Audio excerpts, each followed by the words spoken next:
Hello students, मैं रेखा कश्यप। बच्चों, आज मैं 10वीं के विद्यार्थियों के लिए कविता लेकर आई हूँ सूर्यकांत त्रिपाठी निराला द्वारा, जो रचित है उत्साह और अट नहीं रही है। तो बच्चों, उत्साह और अट नहीं रही है, ये जो दो कविताएं हैं, दोनों के कवि श्री सूर्यकांत त्रिपाठी निराला हैं। इनके जीवन से थोड़ा परिचित हो जाते हैं बच्चों। सूर्यकांत त्रिपाठी निराला जी जो हैं, उनका जन्म बंगाल के महिसादल में सन 1899 में हुआ था और वे मूलतः गढ़ाकोला, जिला उन्नाव, उत्तर प्रदेश के निवासी थे।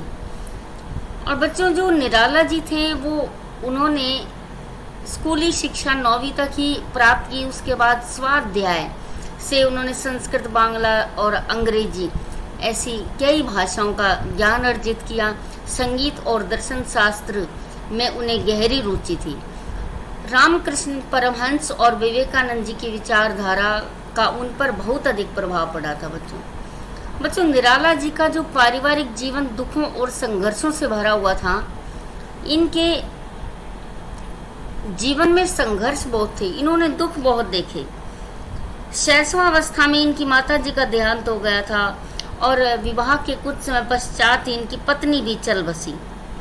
उसके पश्चात पिता, चाचा और चचेरे भाई की भी मृत्यु हो गई थी और उनकी पुत्री जिसका नाम सरोज था, उसकी भी मृत्यु हो गई थी। तो ये पूरी तरह टूट चुके थे और इन्होंने अपनी पुत्री की याद में भी कई रचनाएं लिखी हैं, जिसमें एक सरोज स्मृति भी है बच्चों। और इनकी प्रमुख काव्य रचनाएं अनामिका, परिमल, गीतिका, कुकुरमुत्ता और नए पत्ते। जो सूर्यकांत त्रिपाठी निराला जी हैं वो छायावादी कवि हैं बच्चों। और यहाँ 10वीं क्लास के सिलेबस में उन्होंने एक उत्साह और अट नहीं रही है ये कविता दी है। तो उत्साह कविता में वो बादलों को संबोधित करते हैं, बादलों को क्रांति का दूत बताते हैं, चेतना जगाने वाले बताते हैं। और जो संसार के पीड़ित लोग, प्यासे लोग जो हैं, दुखी लोग, उनको सुख देने का, उनके अंदर नई चेतना जगाने का वो आह्वान करते हैं। और दूसरी कविता अट नहीं रही है, जिसमें वो फागुन मास की मादकता, फागुन मास की सुंदरता का बड़ा ही मनोहारी सुंदर शब्दों में वर्णन करते हैं। बच्चों, आपको ये दिखाई दे रहे होंगे काले काले बादल, घुंघराले घुंघराले। तो अब आपके सामने स्क्रीन पर उत्साह कविता। उत्साह कविता सूर्यकांत त्रिपाठी निराला जी की बादल को संबोधित करते हुए ये कविता उन्होंने लिखी है। और प्रसंग वही हो जाएगा कि प्रस्तुत पद्यांश हमारी हिंदी की पाठ्य पुस्तक 36 भाग 2 में संकलित कविता उत्साह से ली गई है। और इस कविता का नाम जो उत्साह है ही, और जो कवि हैं वो सूर्यकांत त्रिपाठी निराला हैं। और इसमें वो बादलों का आह्वान करते हैं और क्रांति का दूत बताते हैं। लोगों को, जो प्यासे हैं, जो दुखी लोग हैं, पीड़ित लोग हैं इस संसार में, उनको नया जीवन देने वाले बताते हैं और उनकी इच्छाओं को पूरा करने वाले भी बताते हैं। तो बच्चों, व्याख्या इस प्रकार होगी कि बादल गरजो, घेर घेर घोर गगन, धाराधर ओ। धाराधर अर्थात जल की धारा को ग्रहण करने वाला। तो हे जल की धारा को ग्रहण करने वाले बादल, पूरे गगन अर्थात आकाश, पूरे आकाश को घेर घेर कर खूब घोर गर्जन के साथ गरजो और बरसो। ललित ललित काले घुंघराले, बाल कल्पना कैसे काले। और कवि कहते हैं कि जब आप बरसने के लिए तैयार रहते हो, आकाश में काली घटाएं छाई रहती हैं, तो बादलों का ऐसा दृश्य लगता है जैसे किसी बच्चे के काले काले घुंघराले बाल हों। और ललित ललित अर्थात वो इतने सुंदर लगते हैं जैसे बच्चे के काले काले घुंघराले बाल हों। बाल कल्पना कैसे पाले। और कवि कहते हैं कि जो बादल हैं वो देखने में ऐसे लगते हैं जैसे बच्चों की कल्पनाएं होती हैं, उसी प्रकार वो बादल लगते हैं। विद्युत छवि उर में कवि नवजीवन वाले, वज्र छिपा नूतन कविता, फिर भर दो बादल गरजो। और कवि यहाँ कहते हैं कि उर अर्थात हृदय में, कि हे बादल तुम्हारे हृदय में विद्युत छवि, बिजली की चमक, बिजली की शोभा भरी हुई है और तुम कवि के समान हो, नया जीवन देने वाले हो। तुम्हारे हृदय में कठोर बिजली छुपी हुई है, वज्र छिपा, कठोर बिजली छुपी हुई है। नूतन कविता फिर भर दो, नया जीवन फिर भर दो। हे बादल खूब गरजो, खूब बरसो। विकल विकल उन्मन थे उन्मन, विश्व के निदा के सकल जन। और कविवर जो निराला जी हैं वो कहते हैं कि विश्व के, और निदाग अर्थात भयंकर गर्मी, और सकल जन सभी लोग, जिस संसार के सभी लोग जो गर्मी से, तपती हुई गर्मी से विकल बेचैन हो रहे थे और उन्मन थे उन्मन अर्थात अनमने से फिर रहे थे, अर्थात परेशान हो रहे थे, दुखी हो रहे थे, पीड़ित हो रहे थे। आए अज्ञात दिशा से अनंत के घन, तप्त धरा जल से फिर भर दो, शीतल कर दो बादल गरजो। तो कवि कहते हैं कि जो पूरे संसार के लोग जो पीड़ित हो रहे हैं गर्मी से, तो आप हे बादल कभी भी अज्ञात दिशा से आ जाते हो। हे अनंत के घन, हे बादल कभी भी अज्ञात दिशा से आ जाते हो और बरस पड़ते हो, तो आज भी किसी भी दिशा से आ जाओ और बरस जाओ।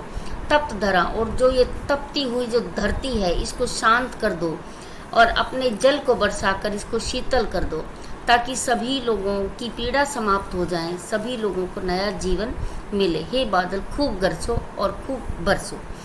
तो बच्चों ये कविता थी उत्साह, और इसमें जो कवि निराला जी जो हैं वो बादलों को संबोधित करते हुए यहाँ पर बताते हैं। तो हम काव्य सौंदर्य के रूप में लिख सकते हैं कि कविता का नाम उत्साह है और कवि जो हैं वो सूर्यकांत त्रिपाठी निराला जी हैं। यहाँ बादलों का मानवीकरण किया गया है बच्चों, और कविता में जैसा कि आपको पता ही है कि बादलों को संबोधित करके उनको क्रांति का दूत बताया गया है। भाषा सरल, सहज और प्रभावपूर्ण है बच्चों। श्लेष अलंकार, अनुप्रास अलंकार आदि, और मानवीकरण तो है ही, मानवीकरण अलंकार आदि है। और शब्द योजना अच्छी है, सटीक है, और संस्कृत निष्ठ शब्दावली का भी प्रयोग किया गया है। यहाँ पर औज गुण दिखाई देता है। तो बच्चों औज गुण ऐसी कविताओं में दिखाई देता है जहाँ उत्साह हो, जोश हो। यहाँ पर बादल को संबोधित करके उसमें जोश भरा जा रहा है कवि के द्वारा, तो यहाँ औज गुण भी विद्यमान है। तो ऐसा आप इसका काव्य सौंदर्य लिख सकते हैं। अगली कविता आपको स्क्रीन पर नजर आ रही होगी, अट नहीं रही है। बच्चों अट नहीं रही है कविता, उसमें जो निराला जी हैं वो फागुन मास की प्रकृति की सुंदरता का बड़ा मनोहारी वर्णन करते हैं कि फागुन मास में जो चारों तरफ सुंदरता फैली रहती है उसका बड़ा ही प्यारा वर्णन इस कविता के माध्यम से उन्होंने किया है। तो कविता की व्याख्या इस प्रकार होगी, अट नहीं रही है आभा फागुन की, तन सट नहीं रही है।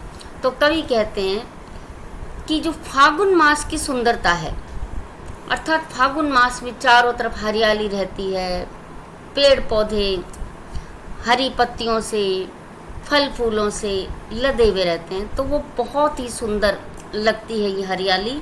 और ये सुंदरता इतनी अधिक हो रही है कि ये समा ही नहीं पा रही है, मेरी आंखों में समा नहीं रही है।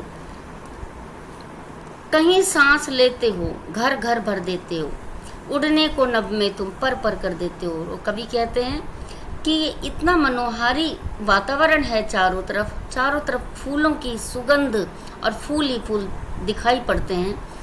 और जहाँ भी खड़े होकर जिधर भी हम सांस लेते हैं तो घर घर भर देते हो। तो हर सांस के साथ अंदर हमारे जो फूलों की महक है, फूलों की खुशबू है, उससे हमारा तन मन भर रहा है। उड़ने को नभ में तुम पर पर कर देते हो।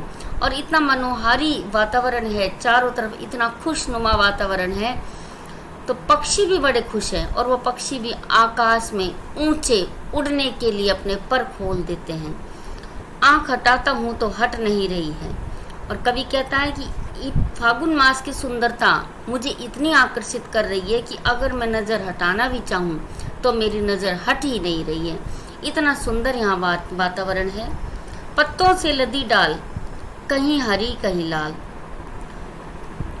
जो पेड़ पौधे हैं उनकी जो डालियां हैं वो पत्तों से भरी पड़ी हैं। कहीं हरे हरे पत्ते हैं और कहीं नई नई लाल लाल कोपलें आ रही है, छोटे छोटे लाल रंग के पत्ते हैं। कहीं पड़ी है उर्मे मंद गंध पुष्पमाल। और कहते हैं कवि कि फागुन मास में चारों तरफ जहाँ भी नज़र जाती है तो वहाँ फूल ही फूल नज़र आते हैं पौधों में। और वो फूल ऐसे लग रहे हैं जैसे कोई फूलों की मालाएं किसी ने बना बना कर वहाँ डाल दी हों।